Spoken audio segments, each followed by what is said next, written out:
2023 അനിൽ റവ പുട്ടുപൊടി സംവിധാനം ചെയ്ത സിനിമയാണ് ഭഗവന്ത് കേസരി. ആ പടത്തിൽ നിന്ന് ഇൻസ്പിറേഷൻ അടിച്ചാണ് നമ്മുടെ തളപതി വിജയണ്ണൻ അണ്ണന്റെ ലാസ്റ്റ് പടം പണി വെച്ചിരിക്കുന്നത്. ഇൻസ്പിറേഷൻ എന്ന് വിചാരിച്ച് കണ്ടു തുടങ്ങിയതാ. എന്നാൽ പടം കണ്ടു കഴിഞ്ഞപ്പോൾ മനസ്സിലായി ഇത് ഇൻസ്പിറേഷൻ ഒന്നും അല്ല, സീൻ ബൈ സീൻ തൂക്കി വെച്ചേക്കുകയാണെന്ന്.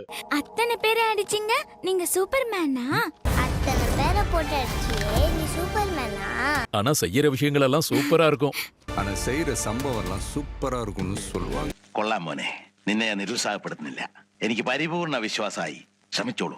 ജനനായകന്റെ റിലീസ് മാറ്റി വെച്ചതാലോചിച്ച് നിങ്ങൾ ആരും വിഷമിക്കണ്ട. നിങ്ങൾക്ക് വേണ്ടി ഞങ്ങൾ അവതരിപ്പിക്കുന്ന പുതിയ നാടകം കേസരി നായകൻ. എല്ലാരും സന്തോഷിക്കുവിൻ, പങ്കെടുക്കുവിൻ. അപ്പൊ സിനിമയിലേക്ക് വരാം. സിനിമയുടെ തുടക്കത്തിൽ തന്നെ വില്ലന്മാരെ പേടിച്ച് ഒരു കുടിലിൽ ഒളിച്ചിരിക്കുന്നവരോട് ഒരു കിളവൻ വന്നിട്ട് അവരുടെ പേടി മാറ്റാൻ ഒരു കഥ പറഞ്ഞു കൊടുക്കുന്നതിലൂടെയാണ്. ആ കഥയാണ് ഇനി 2.5 മണിക്കൂർ നമ്മൾ കണ്ടനുഭവിക്കേണ്ടത്. കഥയുടെ title Nelakonda Bhagavanth Kesari, I don't care. നല്ല ഫസ്റ്റ് ടാഗ് ലൈൻ. ആ കഥ എന്താന്ന് വെച്ചാൽ കേസരി കുട്ടൻ ഒരു ജയിൽ പുള്ളിയാണ്. ആ ജയിലിന്റെ അകത്തെ ഒരു ജയിൽ പുള്ളിയെ കൊല്ലാൻ പുറത്തുനിന്ന് കുറെ ഗുണ്ടകൾ വരും. ആഹാ, ഇപ്പൊ ജയിൽ പുള്ളികൾക്കൊക്കെ കോട്ടും സൂട്ടുമാണോ യൂണിഫോം? എന്തൊക്കെ സൗകര്യങ്ങളാ! അങ്ങനെ അത് കണ്ട് കോപം കൊണ്ട് ജ്വലിച്ച് കേസരിക്കുട്ടൻ അടി തുടങ്ങും. അടി എന്നൊക്കെ വെച്ച് കഴിഞ്ഞാൽ അടിക്കുന്ന അടിയിൽ ഗാരു കറണ്ട് സപ്ലൈ വരെ തിരിച്ചു വിട്ട് അവിടെ തീയിടും. ഒരു മാറ്റവും ഇല്ലല്ലോ. ആ അടി കണ്ട് അവിടുത്തെ ജയിലറായ ശരത് കുമാറിന് കേസരിക്കുട്ടനെ ഇഷ്ടപ്പെടും. നാരായണ, അതുകൊണ്ട് തന്നെ മായാവിയിൽ മമ്മൂക്ക റിലീസ് ചെയ്തതുപോലെ കേസരിക്കുട്ടനെ അവർ സ്വാതന്ത്ര്യ ദിനത്തിൽ റിലീസ് ചെയ്യും. റിലീസ് ചെയ്ത ഉടനെ ബാലയ്യ ശരത് കുമാറിന്റെ വീട്ടിൽ വന്ന് ക്യൂട്ട്നെസ് കാണിക്കാൻ തുടങ്ങും. சூப்பர்மேன் എന്ത് സൂപ്പർമാനോ? ഗാരു എന്ത് വൃത്തിയോടെ കാണിക്കുന്നേ? കൊച്ചു പിള്ളേരുടെ മുമ്പിലാണോ ഷഡ്ഡി പാന്റിന്റെ പുറത്ത് ഇട്ടോണ്ട് വന്നിരിക്കുന്നേ? അപ്പോഴേക്ക് ശരത് കുമാർ വന്നിട്ട് പറയും, മോനെ ഞാൻ ചെറുതായിട്ടൊന്ന് ചാവാൻ പോവുകയാണ്, ഞാൻ ചത്താലേ കഥ മുന്നോട്ട് പോവുള്ളൂ, എന്നാലേ നിനക്ക് മാസം കാണിക്കാൻ പറ്റുള്ളൂ എന്ന് പറഞ്ഞിട്ട് അങ്ങേര് പോയി ചാവും. അച്ഛൻ നഷ്ടപ്പെട്ട് വിഷമിച്ചിരിക്കുന്ന കുഞ്ഞിന്റെ മുമ്പിൽ ഗാരു കിടന്ന് കുറച്ച് കോമാളിത്തരങ്ങൾ കാണിക്കുമ്പോൾ കുഞ്ഞിന്റെ വിഷമങ്ങളൊക്കെ പമ്പ കിടക്കും.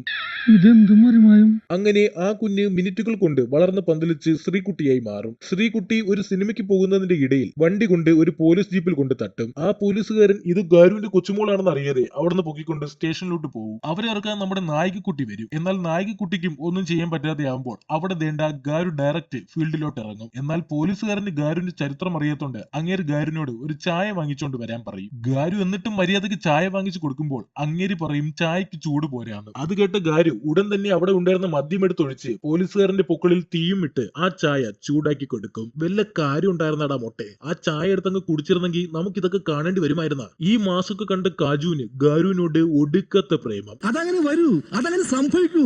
ശേഷം ഗാരുവിനെ വിളക്കാൻ കാജു പെടാപ്പാട് പെടുകയാണ്. ஓ, நேத்து பாத்திருந்தோம். நல்லா இருக்கீங்களா ஆண்டி? ஆண்டி என்ன? ஹலோ, 30+ மாதிரி இருக்கு. அங்கங்க கிரே ஹேர் கூட தெரியுது. ഓ, താൻ പിന്നെ ചെറുപ്പക്കാരനായോണ്ട് കുഴപ്പമില്ല. പ്രേമം എന്നൊക്കെ വെച്ചാൽ ഒടുക്കത്തെ പ്രേമം. ഗാരു ആരോടെങ്കിലും ഒന്ന് സംസാരിച്ചാൽ കാജു അപ്പൊ പൊസസീവ് ആവും. யார் அவங்க? தெரிஞ்சவங்க காச்சி. அதான் யாரு? ആകെ ഈ കളവനെ കണ്ടത് ഒരു വട്ടം. അതിനിടയ്ക്ക് കാജുവിന് ട്രൂ ലവ് ആയ. ഈ കളവനൊക്കെ ഇത്രയും പ്രായമായില്ലേ? ഇനിയെങ്കിലും നായികമാർ ഇങ്ങേരുടെ പുറകെ ഒലിപ്പിച്ചുകൊണ്ട് വരുന്നതൊക്കെ നിർത്തിക്കൂടേടെ. മോളുടെ പ്രായമുള്ള പെണ്ണിനെ കണ്ട ആന്റി മോളുടെ പ്രായമുള്ള പെണ്ണിനെ പിടിച്ച് അമ്മയായിട്ട് അഭിനയിക്കുന്നു. മോളുടെ പ്രായമുള്ള പെണ്ണിന്റെ കൂടെ ഐറ്റം ഡാൻസും കളിക്കുന്നു. എന്റെ പൊന്നുകാരു, നമ്മളെ പോലത്തെ സിംഗിൾസിനെ ഇങ്ങനെ ഉപദ്രവിക്കാതെ. ശേഷം ബാലയുടെ കച്ചേരി, ബാലകച്ചേരി. കേസരിക്കുട്ടന്റെ ജീവിതാഭിലാഷം എന്തെന്നാൽ ശ്രീകുട്ടിയെ ആർമിയിൽ ചേർക്കുക. എന്നാൽ കുലസ്ത്രീ കുട്ടിക്ക് ദേണ്ട ഇവനെയും കെട്ടി അവന്റെ ഭാര്യയായിട്ട് അവന്റെ കാൽച്ചൂട്ടിൽ കിടക്കാനാണ് താല്പര്യം. ഇന്ന് കെട്ടിയ പുരുഷന്റെ കാൽച്ചോട്ടിലാ നമ്മുടെ സ്വർഗം. അവരുടെ ഇഷ്ടങ്ങളായിരിക്കണം നമ്മുടെ ഇഷ്ടം. അത് മാത്രമല്ല ശ്രീകുട്ടിക്ക് ഒരു പ്രശ്നമുണ്ട്. ടെൻഷൻ അടിച്ചു കഴിഞ്ഞാൽ ദേണ്ട ഇതുപോലെയാവും. Scene by scene copy paste ചെയ്ത് വെച്ചേക്കിയ കള്ളക്കാവടി. അങ്ങനെ ഇരിക്കുമ്പോഴാണ് ശ്രീകുട്ടി വീണ്ടും അപ്പൂപ്പന് മാസ് കാണിക്കാൻ ഒരു വള്ളി പിടിക്കുന്നത്. കോളേജിൽ ഒരു പയ്യൻ ഒരു ഉമ്മ ചോദിക്കുമ്പോൾ ശ്രീകുട്ടി അവന്റെ കപാലം അടിച്ച് നിരിച്ചിട്ട് നേരെ പ്രിൻസിപ്പലിന്റെ അടുത്ത് പോയി കംപ്ലൈന്റ് കൊടുക്കും. ഇത് കണ്ട് ദേഷ്യം വന്ന അവന്റെ വീട്ടിൽ പോയിട്ട് അവന്റെ അച്ഛനെ വിളിച്ചോണ്ട് കോളേജിലോട്ട് വരും. എടാ മുതുക്ക, ഇത്രയും പ്രായമായില്ലേടാ, ഇപ്പോഴും കൊച്ചു പിള്ളേരെ പോലെ എന്നെ കളിക്കാൻ കൂട്ടിയില്ല എന്നും പറഞ്ഞ് അച്ഛനെ വിളിച്ചോണ്ട് വന്നേക്കുന്നു പോഴൻ. അങ്ങനെ അച്ഛനും വന്നിട്ട് ശ്രീകുട്ടിയോട് അനാവശ്യം പറഞ്ഞിട്ട് പോകും. ഇതറിഞ്ഞ കേസരിക്കുട്ടൻ അവരുടെ വീട്ടിൽ ചെന്നിട്ട് ഒരു കഥ പറയാൻ തുടങ്ങും. ഒരു കഥ കേട്ടിട്ട് കുറച്ച് നാളായി, നല്ല മൂട് പറവച്ച. ആ കഥ എന്താന്ന് വെച്ചാൽ പണ്ട് ഇങ്ങേര് ഫോറസ്റ്റ് ഓഫീസർ ആയിരിക്കുന്ന സമയത്ത് അവിടെ ചന്ദനക്കടത്ത് നടത്താൻ വന്ന പുഷ്പന്റെ ആൾക്കാരെയെല്ലാം ഇങ്ങേര് ഒറ്റയ്ക്ക് കുത്തി മലർത്തിയെന്ന്. ആ കഥ കേട്ട ഇന്നലെ ജനിച്ച കുഞ്ഞു വരെ കരയാൻ തുടങ്ങും. നിനക്കതൊക്കെ എങ്ങനെയാ സാധിക്കുന്നത്? തെലുങ്കന്മാർക്ക് മാത്രമേ ഇങ്ങനെയൊക്കെ എഴുതി പടച്ചു വിടാൻ പറ്റുള്ളൂ. ഇത് കേട്ട കിളവൻ ഇടഞ്ഞു വന്ന് അങ്ങേരുടെ കാല് പിടിക്കും. ഞാൻ ഇന്നലെ നടുറോട്ടിൽ വെച്ച് കുട്ടിയോട് അപമര്യാദയായിട്ട് പെരുമാറി. മാപ്പ് മാപ്പ് മാപ്പ്.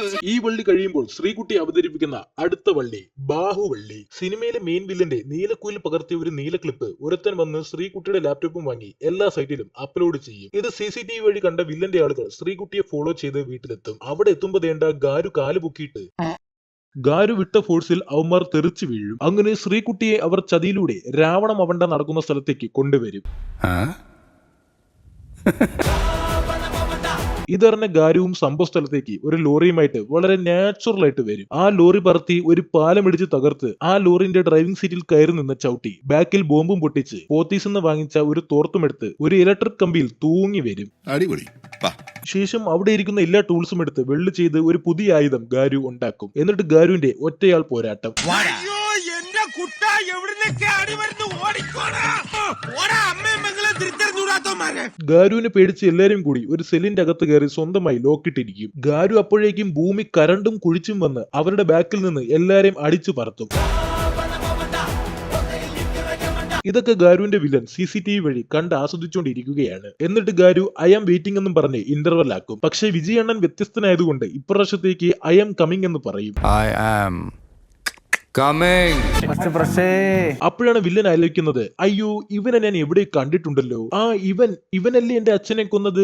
അങ്ങനെ ഗാരുവിന്റെ ഫ്ലാഷ് ബാക്ക് എന്താന്ന് വെച്ചാൽ ഗാരു പണ്ട് ഫോറസ്റ്റ് ഓഫീസർ ആയിരിക്കുന്ന സമയത്ത് അവിടെ ഇല്ലീഗൽ ആക്ടിവിറ്റീസ് നടത്തുന്ന മന്ത്രിയെ പിടിച്ച് ജയിലിലിട്ട് നാറ്റിക്കും. ആ അപമാനം താങ്ങാൻ വയ്യാതെ അയാൾ അറ്റാക്ക് വന്ന് ചാവും. ഇതറിഞ്ഞ അങ്ങേരുടെ മകൻ ഗാരുവിന്റെ അമ്മയോട് മകനെതിരെ കള്ളസാക്ഷി പറഞ്ഞില്ലെങ്കിൽ നാട്ടുകാരെ മൊത്തം കൊല്ലുമെന്ന് പറഞ്ഞ് ഭീഷണിപ്പെടുത്തുമ്പോൾ അമ്മ ഉടനെ തന്നെ ചെന്ന് സാക്ഷി പറഞ്ഞ് ഗാരുവിനെ ഉള്ളിൽ തള്ളും.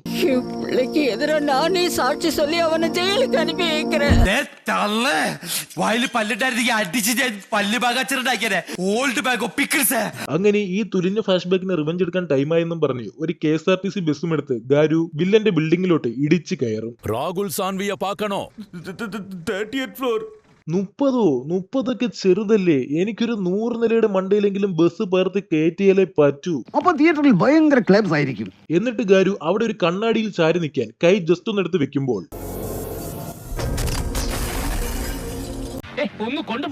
പിന്നീട് ഗാരുവിന്റെ ചെറിയ ചെറിയ കുറുമ്പത്തരങ്ങളാണ്. എടാ ഊളന്മാരെ, അങ്ങേര് കാലും ഇടർത്തി ഇരിക്കുകയല്ലേടാ, ഒരു ഉണ്ടെങ്കിലും കാലിൽ കൊള്ളിയിടേ. ഇതിനകത്ത് ഈ അപരാധങ്ങൾക്ക് ശേഷം ഗാരു പറയും, എനിക്കിനി ഒരു അപരാധം കൂടി ചെയ്തു തീർക്കാനുണ്ട്, അതിനുശേഷമേ പടം തീർക്കാൻ പറ്റുള്ളൂ എന്ന്. അങ്ങനെ ഗാരു പടം തീർക്കാൻ കൊച്ചുമോളെയും കൊണ്ട് സംഭവ സ്ഥലത്തേക്ക് പോകും. എന്നിട്ട് ഗാരു ശ്രീകുട്ടിയെ അടിവാങ്ങാൻ നിർത്തിയിട്ട് പോയി റെസ്റ്റ് എടുക്കും. ഇന്ന് രാവിലെ മുതൽ ഉച്ചവരെ ഞാൻ വെറുതെ ഇരിക്കായിരുന്നു. ഇന്ന് കുറച്ച് സമയം റെസ്റ്റ് എടുക്കട്ടെ. റെസ്റ്റ് എടുക്കുന്നത് എന്തിനാന്ന് വെച്ചാൽ കൊച്ചുമോളുടെ അസുഖവും ടെൻഷനും മാറ്റാൻ ഇനി ഇതേ ഉള്ള വഴിയെന്ന് കാജു പറയും. അപ്പോഴേക്കും വേണ്ട ഓൺ ദ സ്പോട്ടിൽ ശ്രീകുട്ടിയുടെ ദേഹത്ത് സൂപ്പർ പവർ ഒക്കെ കയറി ടെൻഷനൊക്കെ മാറി ബ്രൂസ്ലി തോറ്റുപോകുന്ന അടി അവിടെ കാഴ്ചവെക്കും. അതിന്റെ ഇടയിൽ കൂടി കൊക്കക്കോളയുടെ പരസ്യം.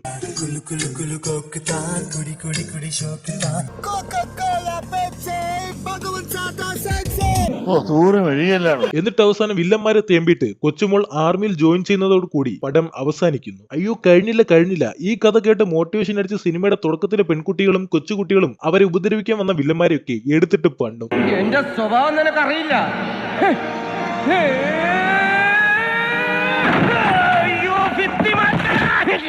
നല്ല ഫസ്റ്റ് മോട്ടിവേഷൻ കഥ കേട്ടോ. ആൻഡ് ഫീലിംഗ് സാഡ് ഫോർ വിജയണ്ണൻ. അണ്ണന്റെ അവസാനത്തെ പടമായി തിരഞ്ഞെടുത്തത് ഈ മഹാബദൂരിയുടെ സിനിമ തന്നെ ആയിപ്പോയല്ലോ.